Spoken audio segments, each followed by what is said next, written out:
Today we're going to talk about creatine. Subco just ran this huge creatine, in fact, probably the largest creatine survey in the history of scientific research. And today we're going to get a chance to really talk about what we found and learned from that survey. Yeah, it's so exciting. So about, I don't know, when I came to Subco in the beginning, I realized the opportunity that we had. I come from Mhm. academia, I come from an academic background. I understand the value that big data can have when it comes to real world applicability. And when I joined Subco, the biggest studies I've run have been like a couple hundred people max at Mhm. this point, right? And so when you join a company that's already at 400,000 users, you start to understand like the value that this data can have and the real world applicability that you can do. So even from day one, I was thinking like we need to be doing research with these people, with these 100%. studies. We need to be able to recruit people and understand what's happening. But it took a while. You Mhm. know, we weren't ready for this on day one. Also, when you come into an area like this, you have to show people why research is important. I Yep. think at a consumer level or a consumer company, you don't always understand like why research can add value to these things. You know, scientist comes on, oh, you're going to help make sure that we don't get in trouble, make sure Mhm. our content is correct. But science is not just something that you can write up and throw into a journal. You have the ability then to talk about it, to share it with people, to help them understand like you're taking creatine or magnesium or berberine, whatever it may be. This is how it's actually affecting people in the real world, and this is what you can expect from it. So it was a really important, I don't know, process of getting the company to understand that this is how valuable it can be. This is how we can do it, and this is how we can do it the right way that actually will matter for Mhm. our users. Yeah, no, 100%. I think something that's really great too is that when it comes to designing a study, a lot of times people go straight to the randomized controlled trial and they think that's the only type of study that matters Great point. and the only type of study that can give you kind of useful and applicable information. And on one hand, it does make sense because the type of study you design does directly correlate to the strength of kind of the like the evidence you have and the conclusions you can make.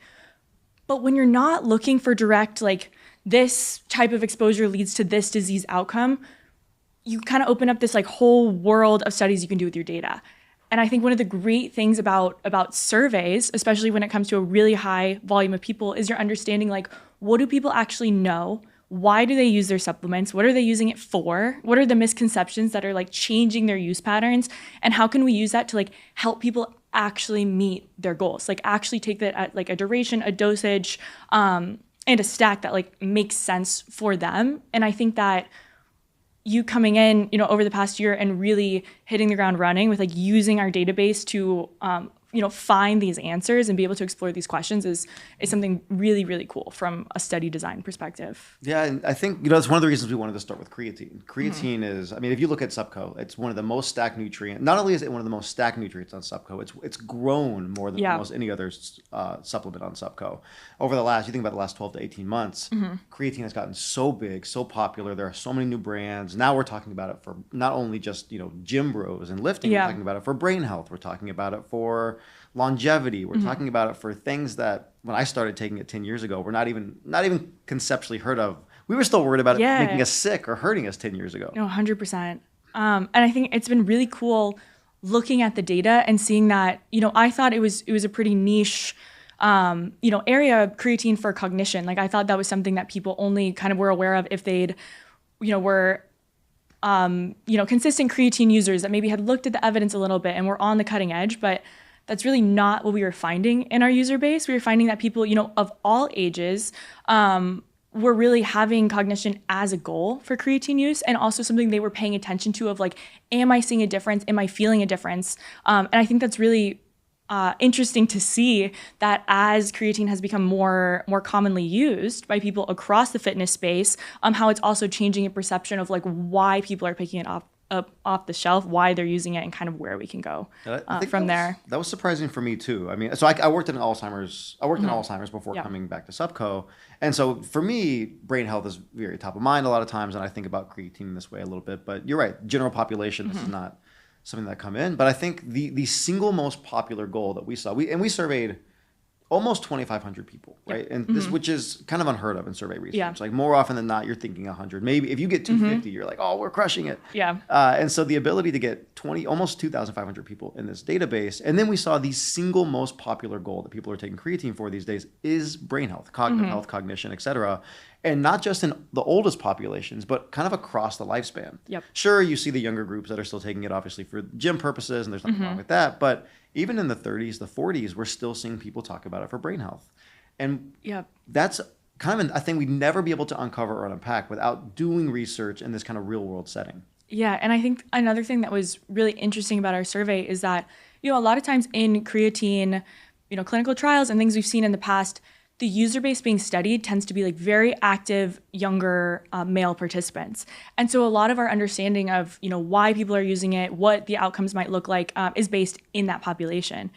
And so something great was that we had almost an even split between men and women. And then we also had an age range that tended to push upward, centering a little bit about 55 with our biggest groups kind of between 30 to 70.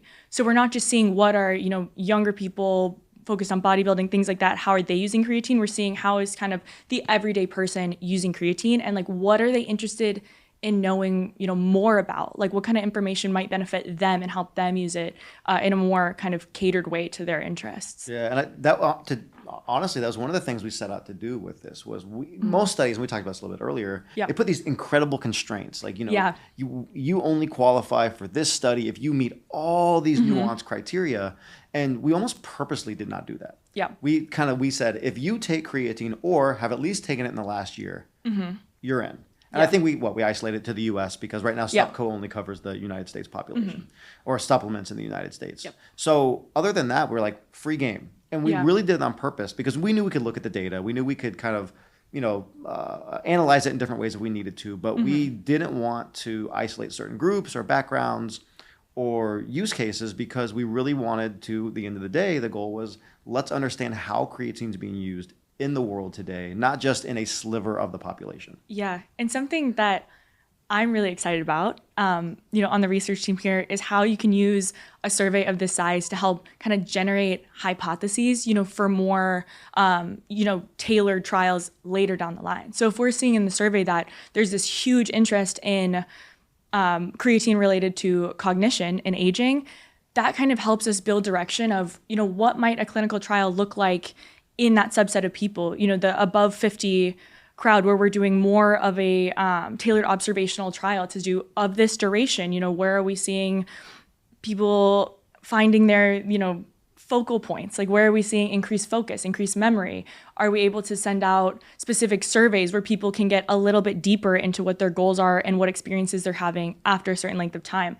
I think there's a huge amount of power in having this kind of population level data to go into kind of more of those tailored either observational studies or randomized controlled trials later on from this data. Yeah, definitely. And what's interesting is one of the things I thought was fascinating about this particular survey is, most of it was kind of multiple choice or check a box or things like that. But at the very, very end of like a 50 plus question survey, we had 2 questions that were open choice and we made them optional on purpose.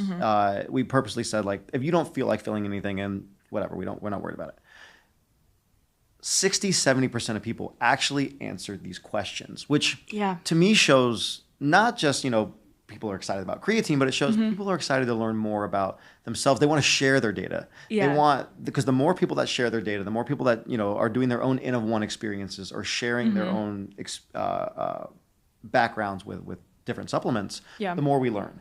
And so it creates an unbelievably rich data set for us to look through and really understand what's happening at a real use level. But I take it as more of a signal of people are excited. People are excited to share this information. And, we want to be reasonable with how we use it and how we ask it. But we do want to make sure we're giving people the opportunity to share their stories because they clearly have them. They clearly want us to know them. And we want to be able to capture them and then responsibly be able to take that data and share it back with our user base as well. I think we have that responsibility. Yeah, definitely. So Josie, when we started this, we picked creatine because of its popularity on SuppCo, but why has creatine gotten so popular? I think let's start there. Yeah, so I think creatine's gotten so popular because the mechanism makes sense for a lot of applications. Creatine is stored kind of in the muscle cell as phosphocreatine.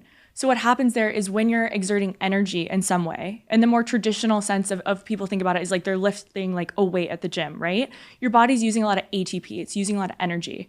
When you start running out of ATP, phosphocreatine is able to kind of donate a phosphate group to the ATP and kind of help you regenerate that energy more quickly.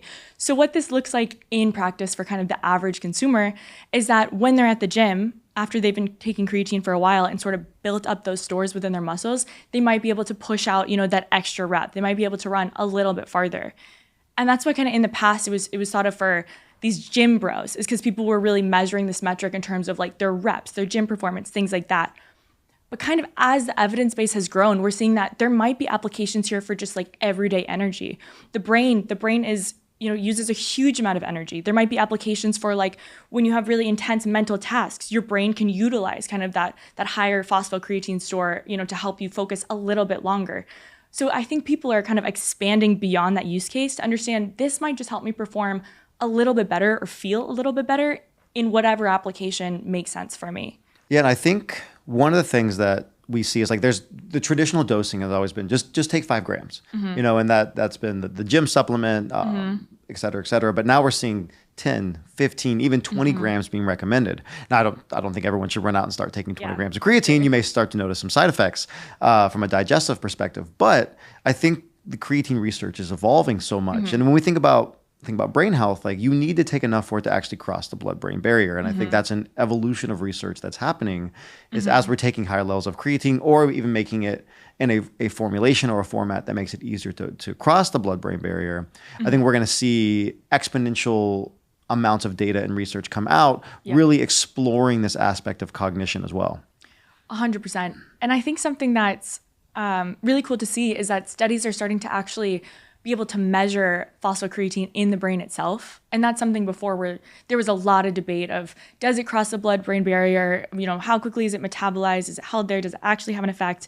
And I think, we're still figuring that out. The evidence base is still evolving for kind of the general public versus specific use cases where you might be sleep deprived or, have a lower intake of creatine in your diet or things like that. So it's definitely something that, is exciting to see expand. But I think at the higher doses, talking 10, 15, sometimes 20 grams, we are seeing in these studies that the brain phosphocreatine levels, are increasing, which is giving us a little bit of confidence that, there are cognitive applications here. And there is something to be said about, pushing research forward to try to understand what do these doses, look like for this application and what does this mean, kind of for the average user. And, I think something that we really need to talk about that I think it's misconstrued a lot is how long do you need to take it? Yeah. And so I was at an event last night. I had this conversation, and someone told me like, "Oh, I take creatine when I think I'm going to have a really hard workout that day, so it gives me that extra bump." That's not how creatine works. Creatine, and you alluded to this earlier. When you start taking creatine, you increase your phosphocreatine stores in muscle. This is not a one-time thing. You need to do this over time. So you don't just take creatine and your phosphocreatine stores go up and you're ready to go. It takes about 30 days for creatine to really load and increase those stores in your muscle to really start to show effectiveness. Sure, you may see some early changes, a couple of weeks in, 3 weeks in, but the data clearly show about a month in to really saturate the muscles with that phosphocreatine. And I just think it's really important that people understand this is a loading supplement. Fortunately, it's also a very cheap supplement when in the grand scheme of supplements. So it is something that can be taken daily. But we do need to make sure we're taking it properly because I think that concept gets missed by a lot of people that are taking creatine these days. Yeah, and I think it can also help to think about creatine as something that your body naturally produces. It's something that you get from your diet, fish, red meat, so vegetarian stores are going to be a little bit lower, but it's something your body naturally produces. So it's not that you have no phosphocreatine in your muscle cells if you don't take creatine, it's that you're kind of below that ceiling, like below that saturation. So what creatine supplementation is doing is helping you kind of boost that store that you already have, and then your body be able to use it the same way it uses its natural stores. So I think that's one of the reasons it is one of the most studied supplements, one of the ones that's found to be the safest and definitely something that's gaining a lot of traction. Absolutely. So in your opinion, how can the average consumer kind of take this information and apply it to their own supplementation patterns? It's a great question. We're throwing on words like phosphocreatine and blood-brain barrier and all that. And this, it's true, but it's not necessarily directly applicable to everyone. And so the short answer is that creatine is really starting to be thought of as a long-term supplement for your longevity, or in simple terms, like it's just going to help you age better. And so whether that it's being used to create energy in your body. And now whether that manifests as your workout, whether you are a parent with a child and you know how that feels to be running around and being tired, whether that manifests there, whether you are, maybe you're just starting to age and you're getting into new activities or hobbies and you want a little bit more energy when you're doing that, or you just want your brain to function a little bit better. Maybe you are, maybe you have a job or you have things that you're working on that are really mentally taxing, and the brain uses, as you said, a lot of energy. The simplest way to think of this is creatine is going to help increase your overall energy stores. How you choose to use them is going to be very independent and very specialized to each person, but it will create energy that you can use that you don't have right now. Yeah, no, I think that's a really great way to put it. I think something that's also worth touching on is we get a lot of questions about a loading phase in itself, which I think is a good topic to talk about, because I think a lot of people hear about the loading phase and they think, oh, do I need to do that? How much should I be taking? If I don't do that, am I not getting the benefits? And I think a way to think about it, kind of tagging on to what we said before, with the stores being raised over time to sort of hit that saturation, is that a loading phase will help you get there faster. You're giving your body more of it so that it can kind of hit that ceiling more quickly. And then when you drop your dose, you kind of maintain that saturation. But it's not something you need to do. If you take the 5 gram, 10 gram, whatever you decide on per day, your body will naturally still hit that saturation and maintain it. It'll just get there a little more slowly. So I think it's about your comfort level and what makes sense for you and what, kind of your personal preference, but there's not really going to be a difference in like efficacy over time of the benefit you're getting. Yep. I think that makes sense. And then that maybe the final thing we should touch on with creatine is just safety. A lot of things that's come up over the years. And I remember I started taking creatine in the gym almost a decade ago. And at the time, people were like, it's going to hurt your kidneys. It's going to make your body stop producing creatine. There's a lot of things that we thought might happen.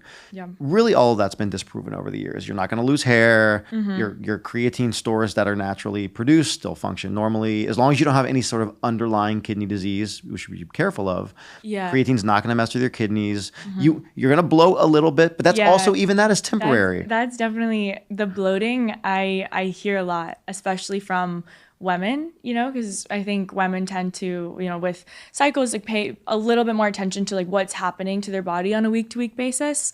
And I think the bloating is normal. Some of that, like kind of you see a small jump on the scale, that's because water tends to be pulled into the muscle cells, when those phosphocreatine stores raise.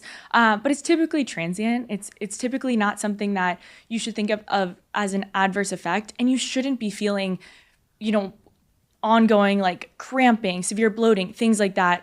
Really the side effects should be fairly mild and just in line with kind of what the mechanism is doing within your body. Yeah, and ironically, the bloating is an early sign that it's working. Yeah, it's temporary, it's going to go away, but it's actually a good thing if that's happening. It's showing that your body's responding. Yeah, definitely. It's been really fun to kind of dive into the creatine data with this survey. I think it's a great first kind of jump into the research world for Subco. Where do you see, kind of as head of science, the research space with Subco going next? It's so blue sky with what we can do with the amount of data we have, but with how excited our users are and how willing they are to participate in these things. I look at it as two different ways. The survey research, I think, even though people give it a hard time, they say it's easy, and it's not hard in the grand scheme of research, but it's so valuable. And what we were able to learn by doing this level of survey research on one supplement, one nutrient that really changed how we think about creatine in the world today, can be applied to so many different nutrients in our database. I think about things like magnesium, that there's so many different subtypes that people get confused, or vitamin D, that do I take it, do I not take it, do I get enough sun? There's so many things that we can learn more about. And so I think we should really be continuing around that direction, just for the basis of learning more and gaining more knowledge about how supplements are used. But then, kind of what you said earlier, these large-scale surveys really create the opportunity for us to understand, where do we go next? Yeah, 100%. Cognitive health, brain health was the number one goal people are taking creatine for, which we were surprised to find out. That should be the study that we run next. That should be the thing that we go investigate, is so how much do I actually need? Like, that's my Yeah. natural question is, okay, creatine's great. Is 5 How grams much do I enough? take? Do I need 10 grams? Do I have to take 20? Yeah. That's what we should be really unpacking. And the reason Suppco is so well positioned to do this is we don't care about the outcome. Yeah. Yeah, we don't have a vested interest in the outcome. We can put our users first. Yeah. And what I mean by this is that when a brand goes to validate a supplement, and there's nothing wrong with brands running studies, but at the end of the day, they want to say that my creatine does this. Yeah. What Subco wants to do is say that creatine as a whole can have this benefit. We don't need, and if it doesn't work for that thing, that's okay, because we don't make money off of that. We don't need a certain creatine to work to make money, and so we can be really unbiased about the outcome, which I think puts us in a really powerful place and a really fun place from a scientific position.